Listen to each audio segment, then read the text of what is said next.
আসসালামু আলাইকুম, welcome to my channel. আশা করি সবাই ভালো আছেন। আজকে আপনাদের সাথে শেয়ার করব কোটিয়ালার সুন্দর ড্রেসটি। আশা করি আপনাদের ভালো লাগবে। ভালো লাগলে একবার সাবস্ক্রাইব করে দিন। নতুন নতুন ভিডিও পেতে সাথে থাকা বেল বাটনটি অন করে দিন। লাইক, কমেন্ট এবং শেয়ার করে দিন। আপনাদের লাইক, কমেন্ট এবং শেয়ার আমাকে নতুন নতুন ভিডিও করার জন্য উৎসাহ দেবে। আমি কাপড়টাকে দুইটা ভাঁজ দিয়ে নিয়েছি। এরপরে দেখেন এখানে পুটের মাপ নিয়ে নিয়েছি 4.5 ইঞ্চি এবং আরমোলের মাপও নিয়ে নিয়েছি 4.5 ইঞ্চি। দাগগুলো মিলিয়ে নিয়ে আমি আরমোলের শেপটা দিয়ে নিচ্ছি। এরপরে আমি গলার মাপটা নিয়ে নিব। গলার জন্য আমি 2 ইঞ্চি নিচে চওড়া, লম্বায় নেব 3 ইঞ্চি। এবার দাগগুলো মিলিয়ে নিয়ে আমি গলার শেপটা দিয়ে নিব। এরপরে দেখেন বডি মাপটা নিয়ে নিয়েছি। বডি যত হয় তার 4 ভাগের 1 ভাগ নিয়ে নেবেন। আমি আমার মাপ অনুযায়ী নিয়ে নিচ্ছি।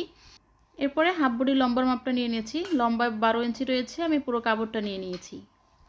লম্বার মাপটি নেওয়ার পরে আমি এখান থেকে কোমরের মাপটা নিয়ে নিচ্ছি। বডির মাপের 1 ইঞ্চি কম আমি কোমরের মাপটা নিয়ে নিয়েছি। এরপরে বডির মাপ থেকে কোমরের মাপ পর্যন্ত আমি সোজা করে দাগ দিয়ে নিচ্ছি। দাগ অনুযায়ী আমি এখন কাটিং করে নিচ্ছি। এখানে দুইটা পার্ট বের হবে, সামনের পার্ট এবং পিছনের পার্ট। আমি কোটির পার্টটা আলাদা কাটিং করে নিব। বডি পার্টটা কাটিং হয়ে গেলে আমি একটা কালো কাপড় নিয়ে নিয়েছি।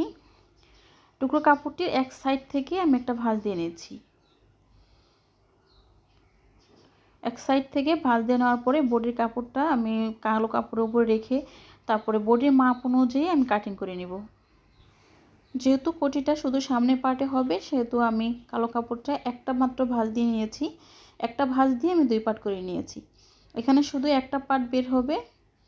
দেখতেই পাচ্ছেন আমি কোটির কাপড়টা কাটিং করে নিচ্ছি। কোটির কাপড়টা কাটিং করার পরে এখানে 3টা পার্ট বের হয়েছে। সামনে 2টা পার্ট আর পিছন হচ্ছে একটা পার্ট। সামনের পার্টের উপরে কোটির কাপড়টা এভাবে রেখে তারপর আমি সেলাই করব। কোটি কাপড়টা আমি পরে কাটিং করছি। এরপর দেখেন পিছনের পার্টটা নিয়ে নিয়েছি। পিছনে আমি শুকের জন্য 2 ইঞ্চি পরিমাণ ফাড়া রাখবো। 2 ইঞ্চিতে দাগ দিয়ে দিচ্ছি। ফাড়া পট্টির জন্য টুকরা কাপড়ে 3 ইঞ্চি পরিমাণ চওড়া আর ফাড়া যতটুকু হয় তার 1 ইঞ্চি বেশি কাপড় নিয়ে আমি পট্টির কাপড়টি লম্বায় কাটিং করে নিচ্ছি। দেখেন 2 ইঞ্চি পরিমাণ ফাড়া, 3 ইঞ্চি কাপড় আমি কাটিং করে নিব। এরপরে পট্টির কাপড়টি একটা ভাঁজ দিয়ে মাঝখান থেকে আমি ফাড়া যতটুকু হবে ওই পরিমাণ কাটিং করে নিচ্ছি। জামার ফাড়াটা যতটুকু হবে পট্টি কাপড়ের ফাড়াটা ঠিক ততটুকুই রাখতে হবে। এরপরে দেখেন আমি জামা ফাড়াটাও কাটিং করে নিচ্ছি।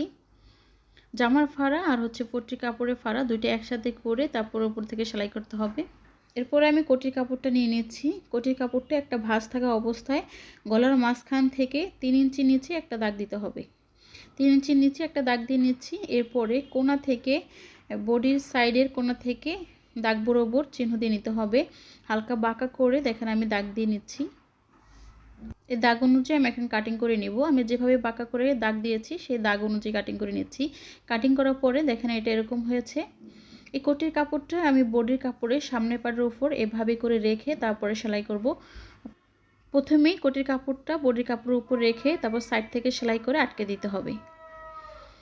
এরপরে দেখেন আমি পাইপিনের কাপড়টা কাটিং করে নিব। আমি কোটির সাইডে পাইপিন বসাবো, হাতায় এবং গলায় পাইপিন বসাবো। 1.5 ইঞ্চি চওড়া করে আমি দাগগুলো দিয়ে নিচ্ছি। এই দাগ অনুযায়ী আমি এখন পাইপিনের কাপড়গুলো কাটিং করে নিব। পাইপিনের কাপড়টা অবশ্যই কোনা করে কাটিং করতে হবে। কোনা করে কাটিং করলে সেলাইয়ের সময় পাইপিনের ভাঁজটা সুন্দর করে চলে আসবে। পাইপিনের কাপড়গুলো কাটিং করা হয়ে গেলে দেখেন আমি কালো কাপড় নিয়ে নিয়েছি। জামার ঘেরের নিচে 2 ইঞ্চি পরিমাণ চওড়া করে আমি ঝাড় দিব। সে ঝাড়ের জন্য আমি 2.5 ইঞ্চি পরিমাণ কাপড় নিয়েছি। সেলাইয়ের পরে 2 ইঞ্চি পরিমাণ থাকবে। এরপরে নিচে পাড়ের জন্য একটা ভাঁজ অবস্থায় ভাঁজ লাইনটা আমার দিকে, খোলা সাইডটা আমার বিপরীত দিকে থাকা অবস্থায় আমি আরেকটা কোনা করে ভাঁজ দিয়ে নিচ্ছি। কোনা করে ভাঁজ দেওয়া কাপড়টি 2 ভাঁজ দিয়ে 4 পাট করা আছে। এরপরে বডির নিচের সাইডে দেখেন হালকা রাউন্ড করে আমি কাটিং করিনি, এখন আমি কাটিং করে নিচ্ছি।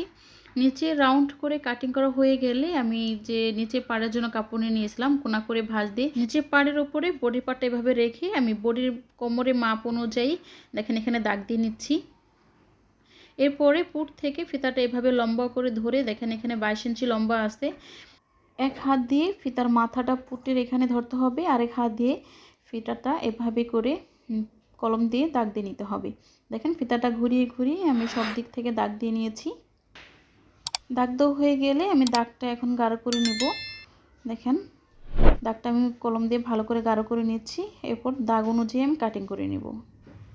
এই পর্যায়ে সবার কাছে রিকোয়েস্ট, যারা আমার ভিডিওটি দেখছেন ইউটিউব থেকে যদি দেখে থাকেন, আমার চ্যানেলে নতুন হয়ে থাকলে আমার চ্যানেলটিতে একবার সাবস্ক্রাইব করে দিন।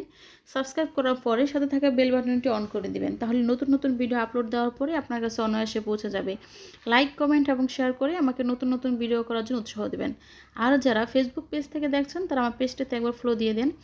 দেখেন কাটিং করার পরে নিচের পার্ট আর উপরের বডির পার্ট আর ছাড়ের নিচের পার্ট এভাবে করে জয়েন্ট দেওয়া হবে। দেখুন সবগুলো পার্ট একসাথে করার পরে এখানে 25 ইঞ্চি লম্বা রয়েছে, সেলাই করার পরে 24 ইঞ্চি থাকবে। এরপর চলুন আপনাদের সাথে সেলাইটা শেয়ার করি। সেলাইয়ের প্রথমেই আমি পিছনের পার্টটা নিয়ে নিয়েছি। পিছনের পার্টের ফাড়ার উপরে ফাড়া পট্টির কাপড়টা রেখে তারপর সাইড থেকে সেলাই করে নিব। একটা সাইড সেলাই হয়ে গেলে ঘুরিয়ে আমি আরেকটা সাইড সেলাই করে নিব। দুইটা সাইড সেলাই হয়ে গেলে সেলাইয়ের বাইরে যে কাপড়টা থাকবে আমি কেচির মাথা দিয়ে হালকা কেটে নিচ্ছি, তাহলে উল্টানোর পরে ফিনিশিংটা সুন্দর আসবে। কেচির মাথা দিয়ে হালকা কাটিং করার পরে আমি দুই পাশে দুইটা কাপড় ভাঁজ দিয়ে তারপর নখ দিয়ে ভালো করে ঘষে নিচ্ছি। এরপরে উল্টো পাশে নিয়ে চিকন করে ভাঁজ দিয়ে সাইড থেকে সেলাই করে নিব। দেখতেই পাচ্ছেন আমি উল্টো পাশে নিয়ে এক সাইড থেকে সেলাই করে নিচ্ছি। এরপরে নিচ থেকে ঘুরিয়ে অপর সাইডও সেলাই করে নিব। ফাড়ার অংশটা সেলাই করার পরে দেখেন ফিনিশিংটা কতটা সুন্দর এসেছে। এরপরে আমি পাইপিনের কাপড়টা নিয়ে নিয়েছি। দেখেন পাইপিনের কাপড়টা কোনাকুনি সাইডটা একসাথে করে ধরে তারপরে সেলাই করে নিব। দুইটা কাপড়ের মাথা কোনাকুনি সাইড একসাথে সেলাই করলে কাপড়টা সেলাইয়ের পরে সোজা হয়ে আসে। দেখেন এরপরে পাইপিংটা আমি এক সাইড থেকে সেলাই করে নিব। পর্যায়ে সবার কাছে রিকোয়েস্ট, যদি ভিডিওটি ভালো লাগে তাহলে অবশ্যই লাইক, কমেন্ট এবং শেয়ার করে দিবেন। পুরো পাইপিনের কাপড়টি এক সাইড থেকে সেলাই হয়ে গেলে আমি এখন কোটির কাপড়ের সাথে সেলাই করে নেব। কোটির কাপড়টা পাইপিনের কাপড়টা একসাথে ধরে আমি সাইড থেকে সেলাই করে নিচ্ছি।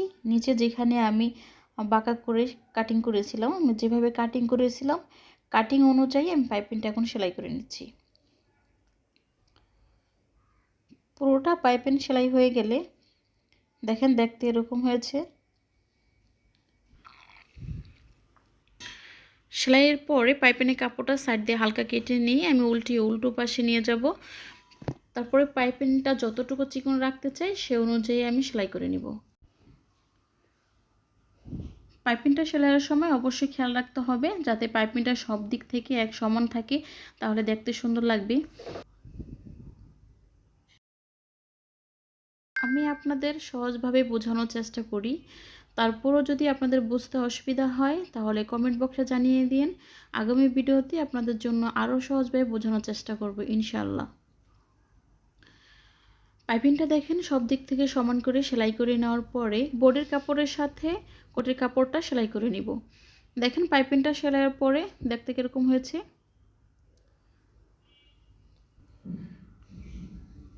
এরপর আমি বডির পার্টটা নিয়ে নিব। সামনের পার্টটা বডির সামনের পার্টের উপরে কোটির কাপড়টা রেখে আমি সাইড থেকে সেলাই করে বডির কাপড়ের সাথে আটকে দিব।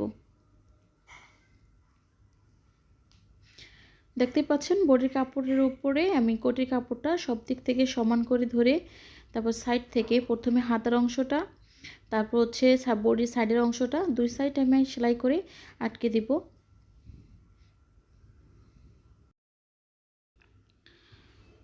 কোটির কাপড় আর বডির কাপড় একটা সাইড সেলাই হয়ে গেলে দেখতে পাচ্ছেন আমি অপর আরেকটি সাইডও হাতা এবং বডির সাইডের অংশটা সেলাই করে নিচ্ছি। দুই সাইড সেলাই হয়ে গেলে আমি কোটির নিচে যেখানে পাইপিং বসিয়েছি পাইপিংয়ের উপর দিয়ে আমি আরেকটা সেলাই করে নিব। দেখতেই পাচ্ছেন কোটির কাপড়টা বডির কাপড়ের সাথে দুই সাইড সেলাই হয়ে গেছে। এরপর নিচের অংশটা যেখানে আমি পাইপিং বসিয়েছি পাইপিংয়ের উপর দিয়ে আরেকটা সেলাই দিয়ে বডির কাপড়ের সাথে আটকে দিচ্ছি। ভিডিওটি দেখার পরে আপনার মতামত কমেন্ট বক্সে জানাতে পারেন, আর যদি নতুন কোনো ভিডিও দেখতে চান তাও কমেন্ট বক্সে জানাতে পারেন। আগামী ভিডিওতে আমি সেগুলো দেওয়ার চেষ্টা করব ইনশাআল্লাহ। দেখেন আমি যেভাবে পাইপিংটা বসিয়েছি সেই পাইপিংয়ের উপর দিয়ে আমি পুরোটা সেলাই করে নিচ্ছি। এখন দুইটা পার্ট, সামনের পার্ট আর পিছনের পার্ট, দুইটা পার্ট একসাথে করে ভাঁজ পার্টটা মুখোমুখি রেখে পুটের অংশটা সেলাই করে নিচ্ছি। পুটের এখানে আমি ডাবল করে সেলাই করে নিব। দেখেন দুইটা পুটি আমি একসাথে সেলাই করে নিচ্ছি। পুটের অংশটা সেলাই হয়ে গেলে দেখেন আমি বডির কাপড়টা মেলে নিয়েছি। এরপরে গলার জন্য যে পট্টি কাপড়টা কেটেছিলাম সেই পট্টি কাপড়টা গলার কাপড়ের উপর রেখে তারপরে সেলাই করে নিচ্ছি। আমি সেলাইটা শুরু করছি পিছনের পার্টে যে ফাড়ার অংশ রেখেছিলাম সেই ফাড়ার থেকে আমি সেলাইটা শুরু করছি। আমি পাইপিনের কাপড়টা গলার কাপড়ের সাথে সব দিক থেকে ঘুরিয়ে ঘুরিয়ে সেলাই হয়ে গেলে দেখেন উল্টো পাশে নিয়ে পাইপিনটা যতটুকু রেখেছিলাম, সামনে কোটির সাথে যে পাইপিন দিয়েছি পাইপিনটা যতটুকু চিকন রেখেছিলাম ঠিক একইভাবে চিকন রেখে আমি গলার পাইপিনটাও সেলাই করে নিচ্ছি। আমি পাইপিনের কাপড়টা আমার মতো করে সেলাই করেছি। আপনারা চাইলে আপনাদের মতো করে এর থেকে চিকন কিংবা একটু মোটা করেও পাইপিনের কাপড়টা সেলাই করতে পারেন। গলায় পাইপিন বসানো হয়ে গেলে আমি দেখেন একইভাবে হাতেও পাইপিন বসিয়ে নিচ্ছি। হাতের এখানে প্রথমে পাইপিনের কাপড়টা আগে ভাঁজ পার্ট থেকে প্রথমে সাইড থেকে সেলাই করে নিব, এরপরে উল্টো পাশে নিয়ে পাইপিনের মতো করে সেলাই করে নিব। একটি হাতা আমি যেভাবে পাইপিন বসাবো ঠিক একইভাবে অপর আরেকটি হাতারও পাইপিনের কাপড়টা আমি সেলাই করে নিব। দুইটা হাতের পাইপিনের কাপড় সেলাই হয়ে গেলে আমি এরপরে বডির কাপড়টা সেলাই করব। বডির সাইডের কাপড়টা দেখতেই পাচ্ছেন, বডির সাইডটা আমি সেলাই করে নিয়েছি। একইভাবে আমি অপর আরেকটি সাইডও সেলাই করে নিব। এখানে আমি ঘুরিয়ে ডাবল করে সেলাই করে নিচ্ছি। বডির পার্টটা সেলাই হয়ে গেলে আমি নিচের পার্টটা নিয়ে নিব। নিচের পার্টের সাথে আমি ঝাড়ের অংশটা সেলাই করে নিয়েছি। নিচে যে 2.5 ইঞ্চি পরিমাণ চওড়া রেখে আমি কাপড়টা কাটিং করে রেখেছিলাম সেই কাপড়টা নিচের পার্টের সাথে দেখেন আমি সেলাই করে নিচ্ছি। এভাবে করে একটা সাইড পুরো কাপড়ের সাথে সেলাই হয়ে গেলে ঝাড়ের নিচের অংশটা আমি চিকন করে ভাঁজ দিয়ে সেলাই করে নিব। দেখতেই পাচ্ছেন আমি ঝাড়ের নিচের অংশটা চিকন করে একটা ভাঁজ দিয়ে তারপর সেলাই করে নিচ্ছি। একইভাবে আমি দেখেন একটা পার্ট নিয়ে নিয়েছি, নিচের পার্টের একটা পার্টের সাথে যেভাবে আমি ঝাড়ের কাপড়টা সেলাই করে নিয়েছি ঠিক একইভাবে আরেকটি পার্টের সাথেও ঝাড়ের কাপড়টা একইভাবে সেলাই করে নেব। দুইটা পার্টের সাথে যখন ঝাড়ের কাপড়টি সেলাই হয়ে যাবে আমি নিচের পার্টের সাইড দুটো সেলাই করে নিব। এ পর্যায়ে সবার কাছে রিকোয়েস্ট, যারা আমার ভিডিওটি ইউটিউব চ্যানেল থেকে দেখছেন আমার চ্যানেলে নতুন হয়ে থাকলে চ্যানেলটিতে একবার সাবস্ক্রাইব করে দিন, আর যারা ফেসবুক পেজ থেকে দেখছেন তারা আমার পেজটিতে একবার ফলো দিয়ে দিন। লাইক কমেন্ট এবং শেয়ার করে দিন। আপনাদের লাইক কমেন্ট শেয়ার আমাকে নতুন নতুন ভিডিও করার জন্য উৎসাহ দেবে। এরপরে দেখেন আমি নিচের পার্টে দুইটা পার্ট একসাথে করে আমি সাইড থেকে সেলাই করে নিচ্ছি। দুইটা সাইড সেলাই হয়ে গেলে আমি বডির পার্টের কোমর আর নিচের পার্টের কোমর সমান করে ধরে তারপরে সেলাই করে নিব। এখানে আমি কাপড়টা ঘুরিয়ে ডাবল করে সেলাই করে নিচ্ছি। নিচের পার্টের সাইড দুটো সেলাই হয়ে গেলে আমি দেখেন উপরের বডি পার্টটা আর নিচের পার্টের কোমরটা মেপে দেখছি যে সমান আছে কিনা। দেখেন এখানে একুরেট আছে। এরপর আমি নিচের পার্ট আর উপরের পার্ট দুটো একসাথে করে দেখেন সাইডের সেলাইটা সমান করে ধরে নিচের পার্টের সাইডের সেলাই আর বডি পার্টের সাইডের সেলাই দুটো একসাথে ধরে তারপরে সাইড থেকে সেলাই করে নিচ্ছি। আমি কোমরের অংশটা চতুর্দিক থেকে ঘুরিয়ে ঘুরিয়ে সেলাই করে নিব। এখানে আমি ডাবল করে সেলাই করে নিচ্ছি। কোমরের অংশটা সেলাই হয়ে গেলে আমার ড্রেসটি কমপ্লিট হয়ে যাবে। ড্রেসটিকে আরেকটু সৌন্দর্য বাড়ানোর জন্য আমি আগে একটা বউ সেলাই করে রেখেছিলাম। দেখেন বউটি এখানে জামার সাথে আমি সেলাই করে নিচ্ছি। ড্রেসের এই সুন্দর বউটি আমি কিভাবে তৈরি করেছি সেই ভিডিওটি আমার চ্যানেলে দেওয়া আছে, আপনারা চাইলে আমার চ্যানেলটি ঘুরে আসতে পারেন। আগামী ভিডিওতে আপনাদের জন্য নতুন কিছু থাকবে। সে পর্যন্ত ভালো থাকবেন, সুস্থ থাকবেন। আল্লাহ হাফেজ।